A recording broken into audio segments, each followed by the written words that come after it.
Сәлем достар, сіздермен мөлдір. Бүгін сіздерге кілегеймен дұрыс жұмыс жасау әдісімен бөлісетін боламын. Таза құрғақ ыдысымызға мұздай кілегейімізді құйып, миксердің аз жылдамдығынан жоғары жылдамдыққа көбейте отырып, миксерлеп отырамыз.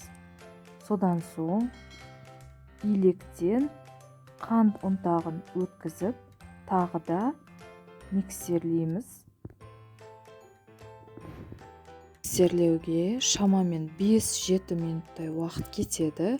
Осылай қоюланғанша миксерлейміз, бірақ ұзақ миксерлеп кремді ірітіп алмау қажет.